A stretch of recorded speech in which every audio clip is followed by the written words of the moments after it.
video ini saya akan membahas tentang apakah kita atau anak cucu kita akan membayar karma kita nanti, atau apakah Anda saat ini sedang membayar karma dari keluarga Anda. Oke guys, jadi kita akan membayar karma dari mungkin buyut Anda, kakek nenek, orang tua, ya. Kita membayarnya saat ini. Tidak semuanya, tetapi mungkin Anda yang saat ini dihadapi oleh membayar karma dari apa yang sudah dilakukan oleh keluarga Anda di dalam kehidupan yang dulu, ya, misalkan ancestor lah saya bilang di sini, ya. Jadi begini ceritanya. Kakek nenek atau suaranya berisik, atau buyut Anda yang sudah meninggal, mereka kan meninggalkan warisan yang berbentuk materi, mungkin rumah, mungkin harta, dan lain sebagainya. Dan yang diwariskan itu kan turun-menurun ke anak, ke cucu, ya kan? Dan saat ini mungkin Anda menikmati kekayaan dari buyut Anda, atau dari kakek nenek Anda, atau dari orang tua Anda. Saat ini mereka sudah meninggal dunia, ya. Saat ini mereka sudah tidak hidup lagi di dunia ini. Lalu kemudian Anda menikmati kemewahan dari yang diwariskan oleh mereka. Tetapi tiba-tiba boom, Anda dihadapi situasi yang harus yang ada kaitannya dengan keuangan. Jadi mungkin Anda berada di dalam bisnis yang tiba-tiba ambruk. Nah, atau Anda berhubungan dengan seseorang yang terkait keuangan dalam jumlah besar. Atau Anda tertipu oleh situasi atau oleh seseorang, ya. Mungkin orang itu datang ke rumah menawarkan sesuatu untuk memperbaiki rumah, tetapi kemudian apa yang terjadi? Ternyata mereka hanya mengambil keuntungan keuangan dari Anda. Tidak mengerti kenapa kok saya bisa tertipu. Nah, itu berarti situasi yang tidak dapat Anda kontrol. Karena situasi itu sudah ditentukan, ya, dan Anda harus menjalaninya. So guys, ya, kita akan membayar karma keluarga kita, ya, khususnya dalam materi, ya. Mereka belum membayar karma itu, dan sekarang Anda yang membayar karmanya. Jadi apapun yang Anda jalani saat ini berarti Anda harus mulai melepaskannya. Kalau usaha Anda bangkrut, jadi Anda berpikir kehidupan saya dulu kaya raya, usaha dulu saya maju berkembang, usaha dulu sukses, ya, kemudian jualan saya lancar. Sekarang pelan-pelan tidak ada hasilnya. Atau juga Anda ditipu orang yang saya sebutkan tadi. Entah mengapa, karena situasi itu tidak bisa Anda kontrol. Apapun yang Anda lakukan, Anda tidak akan bisa mengembalikan itu kepada hal yang semula, atau ke arah yang semula seperti sebelumnya. Jadi kalau Anda membayar karma dari keluarga ini, kenapa Anda membayarnya? Kenapa? Apakah ada yang tahu? Mudah. Anda membayarnya karena Anda juga menikmati warisan tersebut, ya. Anda menikmati jerih payah, bukan jerih payah saja, ya. Mungkin mereka melakukan korupsi, ya, misalkan, ya. Tidak ada orang yang tahu. Mungkin dia mengambil hak orang lain, tidak ada orang yang tahu. Mungkin dia membohongi orang lain dengan cara tertentu, menipu dan sebagainya, yang membuahkan keuntungan untuk mereka, untuk buyut Anda, kakek atau keluarga Anda. Kita tidak tahu apa yang mereka lakukan, ya. Kenapa keluarga Anda kaya? Anda tidak tahu. Mungkin bisnis yang curang, bisnis yang tidak jujur, karena itu banyak terjadi, ya.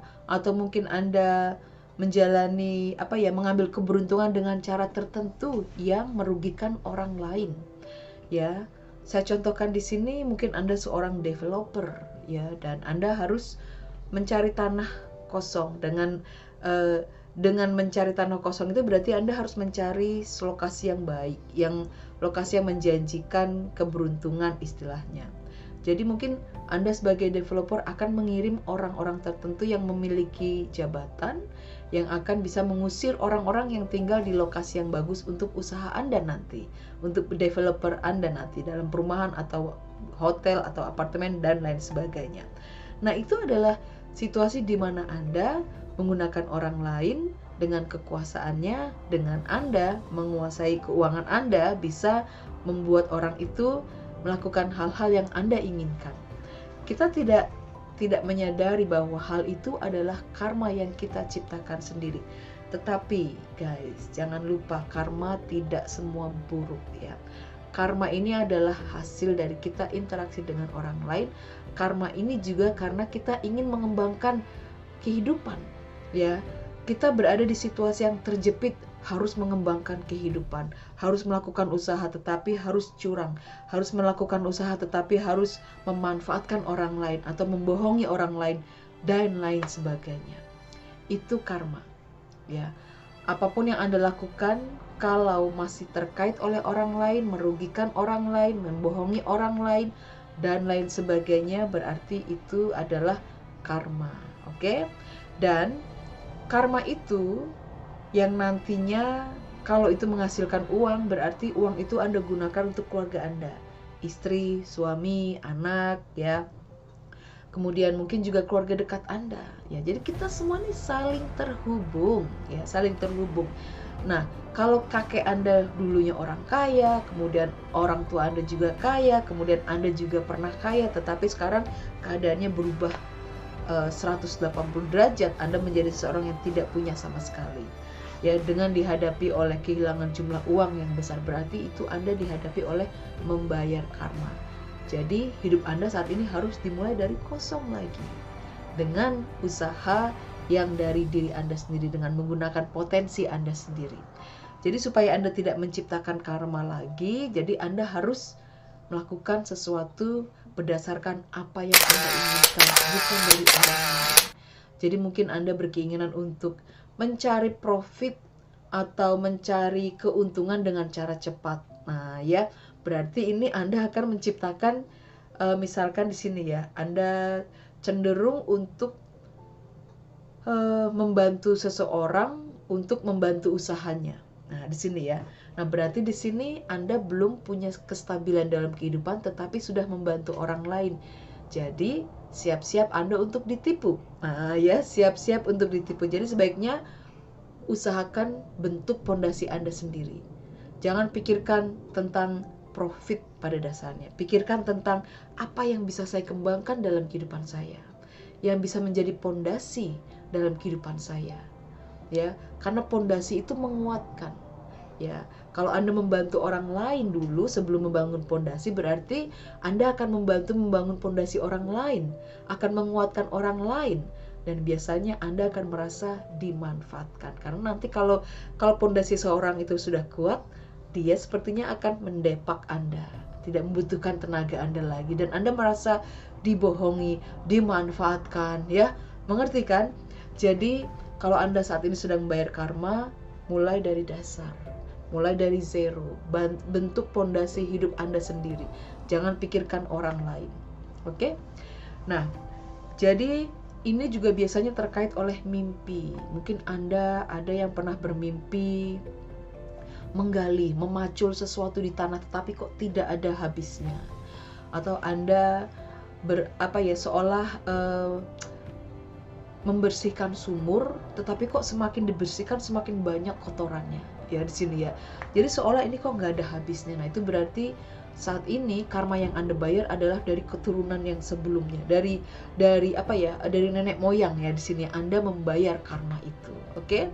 Nah, ingat, tidak ada orang yang bisa kaya begitu saja dalam materi ya. Tidak ada. Pasti ada prosesnya, ya.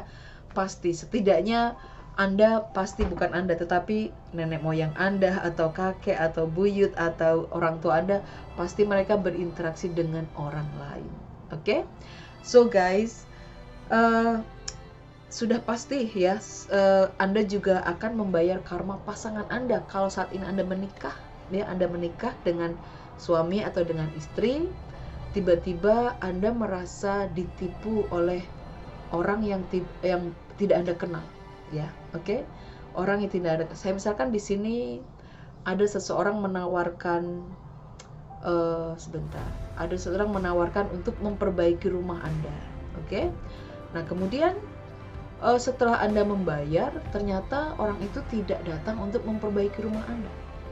Nah, biasanya pasangan Anda nih nanti mungkin akan marah, mencoba untuk balas dendam, mencoba untuk membuat seseorang itu celaka atau semacam itu, ya.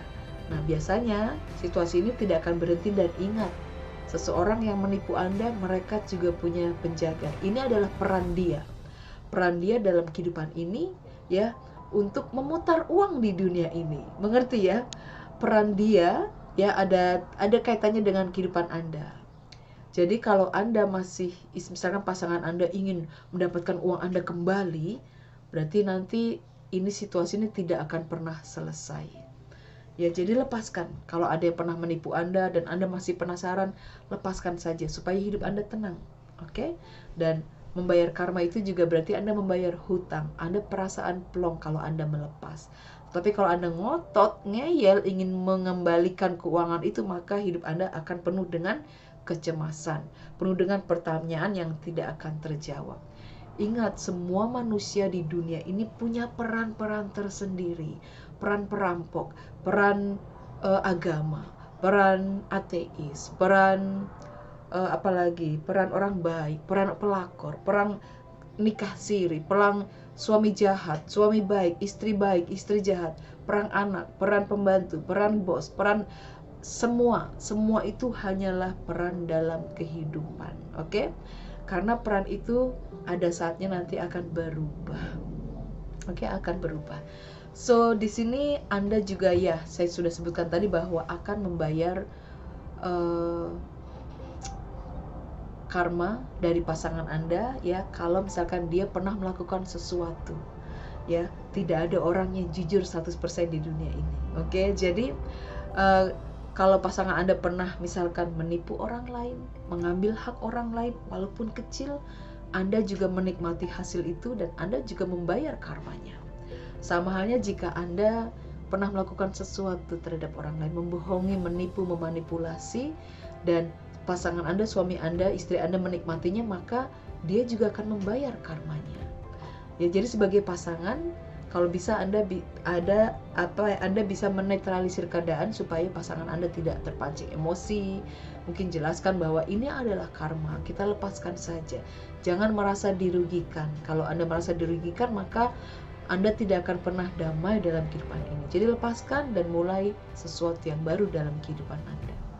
Ya, kalau dipikir hidup ini memang kita saling terhubung satu dengan yang lainnya. Ya, apalagi kita dihadapi oleh orang-orang yang dari masa lalu, yang tujuannya untuk membuat hidup kita lebih kuat lagi, yang tujuannya untuk supaya kita bisa melepas hal-hal yang tidak berguna lagi dalam kehidupan ini. Ya, supaya kita percaya pada diri sendiri bahwa kita bisa merubah hidup ini dengan kemampuan yang ada di dalam diri sendiri. Oke.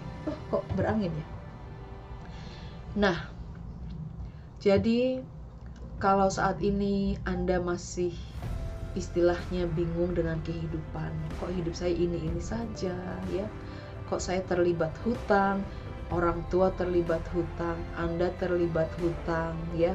Nah, nanti anak Anda juga membayar hutang Anda, ya, karena apa? Anak Anda menikmati apa yang Anda dapatkan saat ini dengan menghutang. Mungkin nanti sebelum Anda lunas hutang itu Anda meninggal. Nah, berarti, ya, anak Anda yang akan membayar hutangnya. Kasihan anak Anda. Oke, di sini ya. Jadi saat ini yang sedang membayar hutang, Anda harus melepas dan memulai langkah dari dasar, dari kosong. Anda harus semangat, Anda harus berpikiran positif, ya, di sini ya. Jadi jangan putus asa, guys. Ya, kalau Anda ingin merubah hidup, Anda dibantu oleh alam semesta. Oke? Jadi tidak mudah, ya. Setelah kita terbangun spiritual, menyadari tentang karma, tentang kehidupan, tentang keterkaitan kita dengan orang-orang di sekitar kita, bahkan orang-orang yang jauh pun juga kita terkait, karena kita tidak tahu berapa orang yang pernah kita jalani, ya, atau yang pernah berinteraksi dengan kita dalam kehidupan sebelumnya. Kita tidak tahu berapa kehidupan Anda, Berapa kehidupan yang pernah Anda jalani? Siapa yang pernah dekat dengan Anda? Siapa yang pernah menyakiti Anda? Siapa yang pernah Anda sakiti? Siapa yang pernah Anda rugikan? Anda tidak tahu. Oleh karena itu tiba-tiba Anda merasa tidak bisa menolak atas keinginan orang lain, ya, yang untuk menggunakan keuangan Anda. Oke, situasi yang tidak bisa dimengerti karena Anda tidak menyadari melakukan hal itu.